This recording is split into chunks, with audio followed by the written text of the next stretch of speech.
Good day, everyone. So today, we are here to discuss about the International trade and policies.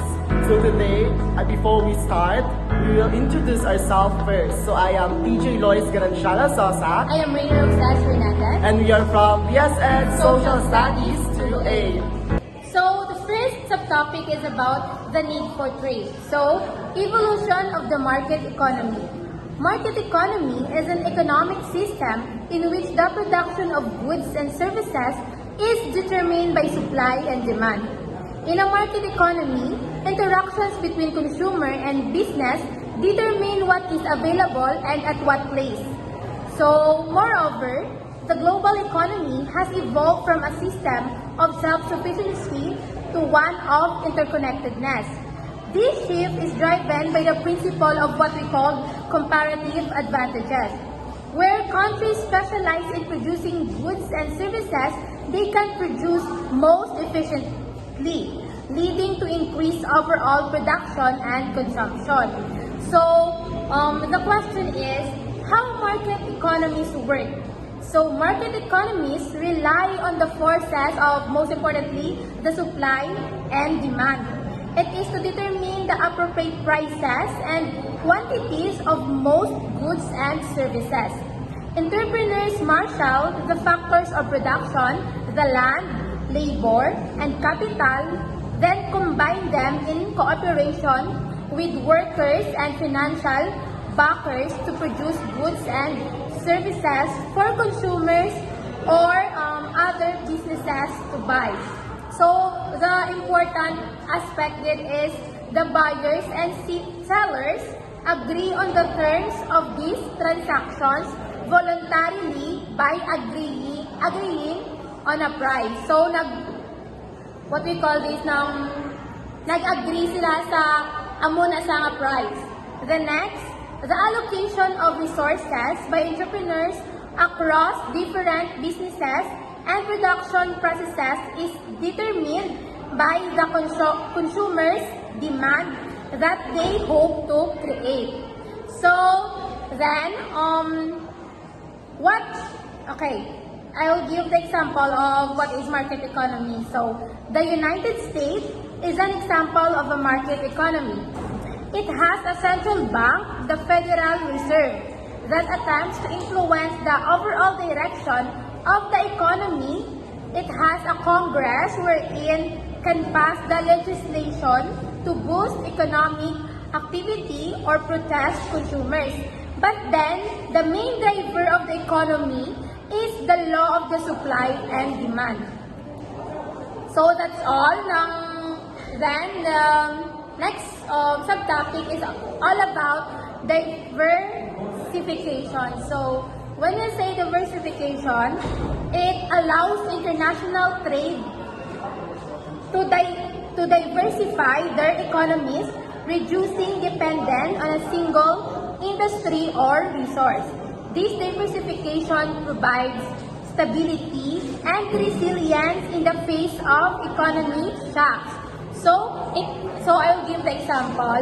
Imagine a country heavily reliant on a single industry like oil production. So, if the global oil price crashes, the country's economy takes a massive hit also. Then, this is where is diversification through international trades come in. So, next, example. South Korea provides a great example then. In the 1960s, the economy was heavily reliant on agriculture and limited manufacturing. So, however, through strategic trade policies, it diversified into the various sectors like electronics, automobiles, and shipbuilding. So, of course, diversification also has a positive impacts para sa aton. One is reduce vulnerability. So, when the global electronics market faced a downturn in the late 1990s, South Korea's economy wasn't crippled. The strong performance of its automotive and shipbuilding industries crushed the blow. Next, also, we have the increase of stability.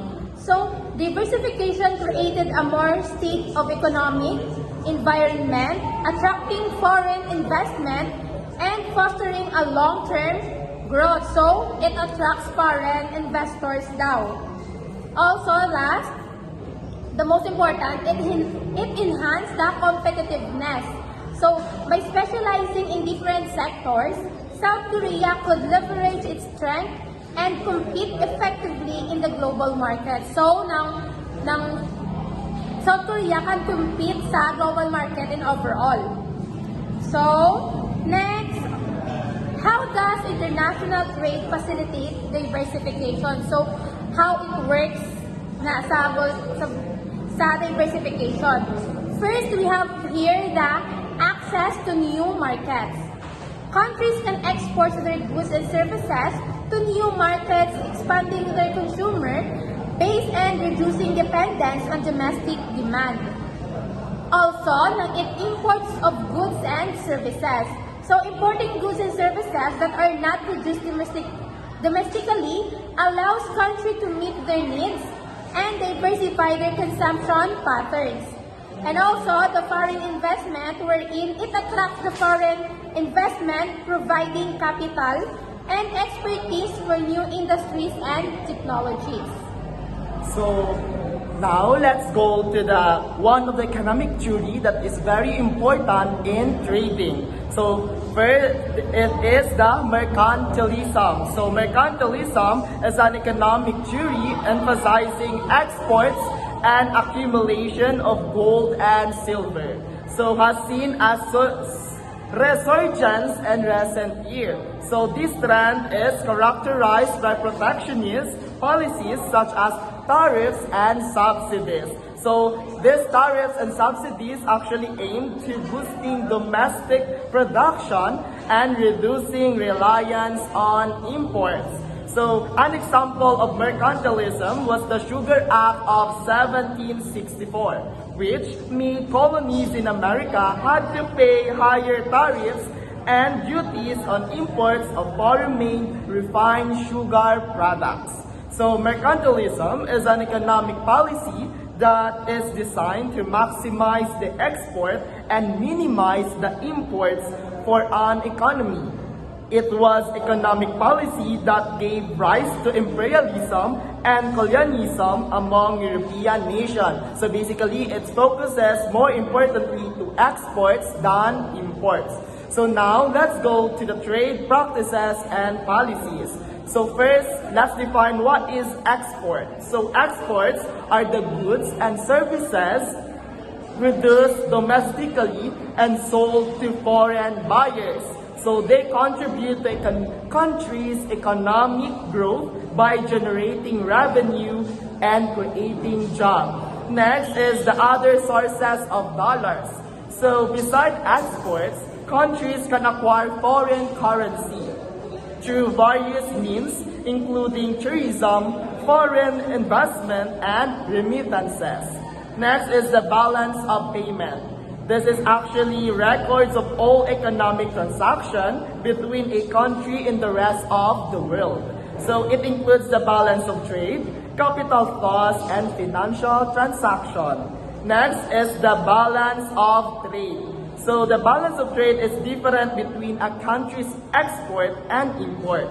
So it is a trade surplus occurs when export exceeds the imports.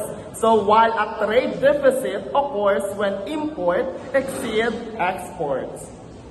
Next is the international reserves. International reserves are assets held by a country's central bank, primarily in foreign currencies, gold and special drawing rights or SDRS. So these reserves are used to stabilize the exchange rate, finance import, and meet international obligation. Next is the exchange rate. So it is actually the value of one currency in terms or expressed in terms of another. So fluctuations in exchange rate can impact the competitiveness of export and import. And last is some of our trade problems. So Trade problems can arise from various factors, including the protectionist policies, the unfair trade practices, and currency manipulation. So these issues can lead to trade disputes and economic instability. So let's go for the key concept about the trades. So as first is the comparative advantage. So this actually the ability of a country to produce a good or service of a lower opportunity cost than another country. Next is the protectionism. So this is actually the government policies aimed at protecting domestic industries from foreign competition. So next is the free trade. So free trade is actually the absence of government imposed barriers to international trade. And next is the trade deficit.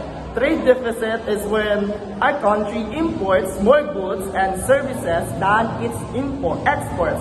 And the opposite of it is the trade surplus, wherein the exports or the country's exports more goods and services than it is import. So for the further exploration, let's go to the organization that actually focuses and helps the trading in the world. So first is the World Trade Organization.